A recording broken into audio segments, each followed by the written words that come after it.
Hi there, welcome to the next little video in this series of videos looking at various aspects of piano technique. What I've been asked to, requested to look at a little bit by some people who are watching these videos is hand shape and looking at having the correct hand shape for playing the piano. I guess this is probably quite a big area because there are probably lots of different theories out there as to how exactly the hand should be positioned for different passages of music. The golden rule, I guess, is that the hand should always be relaxed and as comfortable as possible, so you want to avoid any unnecessary tension. One thing I always get beginner pupils to do is to just stand up kind of away from the piano and just let your hands drop by the side of your body, completely relaxed. Just let them be completely loose. And what you will find is that the hands tend to take naturally a nice curved position if you just raise them up to the position they would be for playing the piano.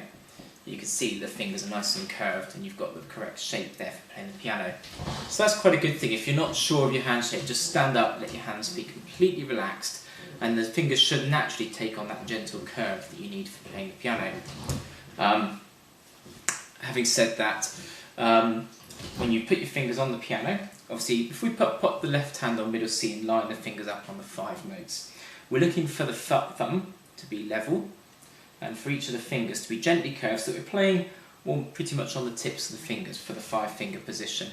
Common mistakes I find people make, and where they start to get too much tension, keep an eye on the thumb, and sometimes I find people angle the thumb in, I don't know if you can see, but angle it in like that, which causes all the other fingers to tense up, almost kind of going towards the clenched fist position. So that's a common mistake where they cause some tension by the thumb curving in. Another common mistake I tend to notice with people is that they tend to have the thumb very high, the wrist very high, so they're playing almost on the tip of the thumb. Again, if you move your hand into that position, you'll find a lot of tension in this part of the hand. Whereas if the hand is down in that position with the level, straight thumb, it's nice and relaxed. So try to make sure we're not clenching the thumb in and we're not raising the hand up more than it needs to be.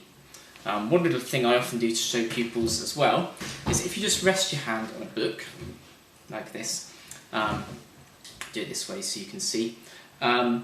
If your wrist is kind of level with the rest of the hand, you can raise this finger nicely with the movement coming from this joint here. Okay. If your wrist comes up too high, so the thumb is too high, the amount of movement we can get here is greatly reduced. With the wrist down there, nice and level, you get a good movement. Obviously, if the wrist is too low, another little problem you get with, particularly with beginner students, is they tend to want to be lazy and rest the wrist down here, which again is uncomfortable, restricts the amount of finger movement. So it's keeping the wrist in the right position there and keeping the thumb in the right position as well. A couple of good little exercises for developing the 5 fingers, and I'll show you these in the left hand. If you just rest your hand on middle C with the other fingers lined up on the 5 notes, and obviously we can try just walking very slowly through each of the fingers, which might be what you get a fairly good beginner to do just to develop the hand position.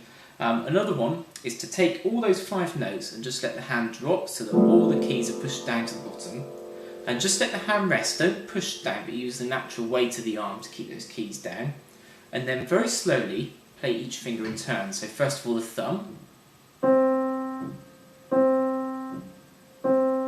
the second finger, and all the time making sure your other fingers are staying nice and curved and resting on the keys, that you're not pushing down into the piano and causing tension. 4th finger is one of the most tricky. 5.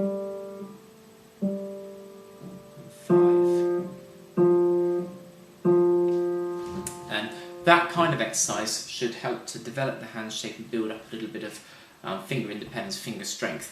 The golden rule again, as I've said before with these kind of things, is do not over practice it. If you're practicing that and your hand starts to ache or feel tired, stop, do something else, come back to it a little while later, have a rest first, and just be careful that there is no unnecessary tension. Make sure you're not pushing down into the keys, make sure this thumb isn't coming up too high, that you're not curving the thumb in or anything. Just keep the hand as relaxed as possible. So anyway, there's a few thoughts there. Give me some of your own ideas as well. Feel free to comment on this with some thoughts you might have, and hope you find it useful. Thank you.